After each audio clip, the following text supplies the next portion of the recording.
2025 was a winding and bumpy road, and it showed which teams really learned to drive smarter. From new IRS mileage rates to supply chain cost surprises, from AI dashboards to fair pay at the front line, businesses found ways to keep people moving safely, fairly, and efficiently. Here's 2025, month by month, through the lens of how mobility shaped the world of field teams. January started with a bang. The new IRS standard mileage rate climbed to 70 cents per mile, up 3 cents from last year. That change rippled across balance sheets, impacting everything from cents per mile standard rate programs to how finance teams benchmarked and understood their total cost of mobility. But it also reopened an old debate, fairness. Two drivers, one at 5,000 business miles and one at 40,000, they both get paid the same rate, but one ends up overpaid and one underpaid. And while finance leaders recalculated budgets for their sales and service teams, logistics leaders were busy rerouting shipments for commercial drivers in the world of transportation. Red Sea tensions and Panama Canal droughts pushed vessels thousands of miles off course, hiking freight rates and stretching lead times. For companies running lean fleets, that meant delayed parts, pricier tires, and longer waits for critical equipment. January reminded everyone, local mobility and affordability are contingent on global systems. Insurance stayed in the headlines and top of mind for fleet managers as insurability continued to be an issue. According to the Bureau of Labor Statistics, motor vehicle insurance costs, still up year over year, went up around 20% in 2024. Insurance projected moderate and consistent increases through 2025. That's more pressure on the total cost of driving, and it hits differently depending on geography. Urban regions saw steeper jumps than rural ones. For HR and finance, the lesson was clear. Even when drivers do everything right, premiums can skew fairness. Programs that account for zip code level rates keep employees from paying for risks that they don't create.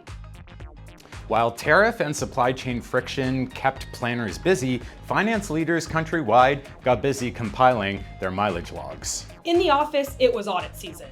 Teams revisited mileage substantiation rules under the accountable plans, refreshed their mileage capture processes, and verified that reimbursement matched IRS guidelines. Comprehensive on-site field audits can cost mid-sized companies $10,000 to $20,000 or more, and enterprise companies $50,000 to over $100,000, especially when multiple tax years or global transactions are involved. It's not glamorous, but reviewing your program design, how you capture audit logs, and how you pay your employees is how good programs become great ones.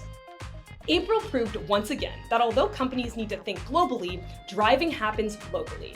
California pump prices averaged $1.30 above the national average due to taxes, refining constraints, and carbon credit costs. That means two drivers doing the same job in different states can face drastically different out-of-pocket realities. And for multi-state companies, zip code-based fairness models weren't just nice to have, they became essential for retention and state-level compliance. And field teams talk. When someone in California hears what their Ohio peers pay for gas, fairness becomes a business issue. By May, hiring surged in sales and service roles across the United States, and one theme kept resurfacing in exit interviews: pay equity. Research shows employees who perceive their compensation as below market are 49% more likely to seek new jobs within 6 months, and that includes their vehicle benefits. Underpaid by a few $100s a month, and it's not just a morale issue. You risk turnover in your most important revenue-generating customer-facing teams. The fix isn't complicated. Make your policy transparent, make payments tax-free, and make pay accurate. Fair and timely reimbursement signal respect to your driving population.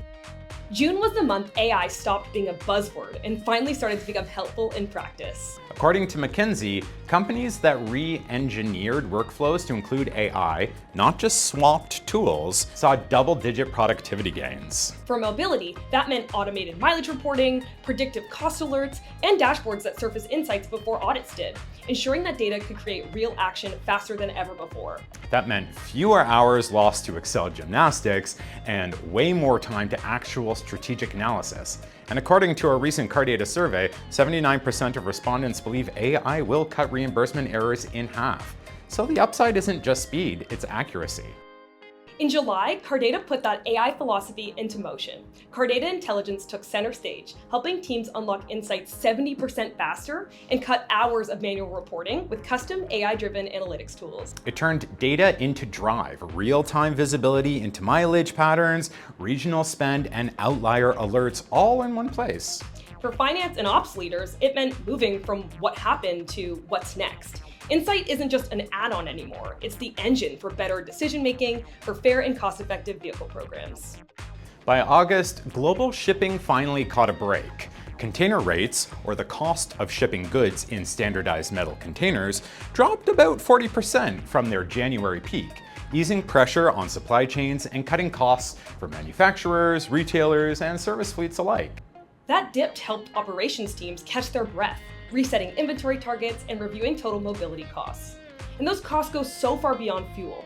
Think maintenance, insurance premiums, up 20% year over year, and the admin hours behind every reimbursement. A rare mid-year moment where the numbers actually moved in everyone's favor. September brought one piece of good news. The EIA projected that gasoline would take the smallest share of Americans' disposable income in 20 years by the end of 2025.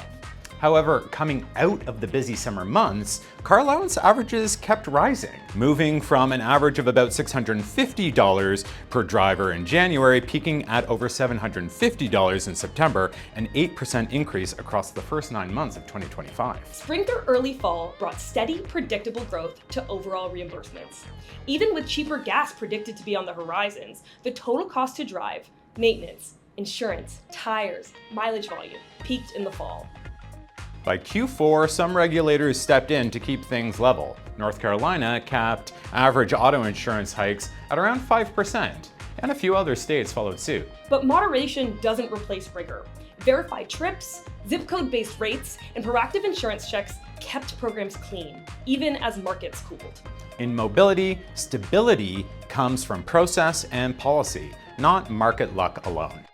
November was the intersection of cost and people strategy. Finance asked, are we reimbursing actual business miles accurately? HR asked, do employees feel this program is fair? And field managers asked, does this reduce admin time so my team can actually focus on customers? In a late 2025 market survey, 62% of business leaders responded that they thought their vehicle programs were employee-friendly.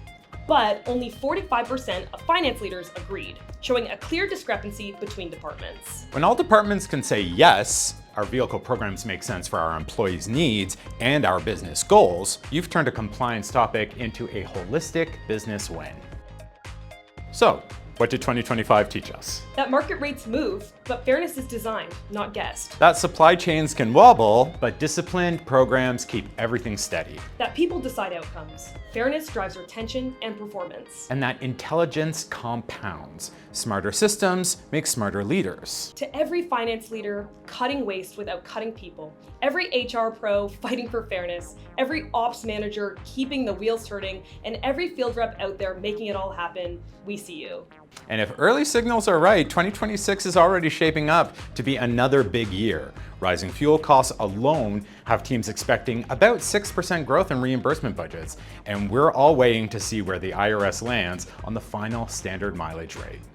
Here's to navigating together and to an even smarter 2026.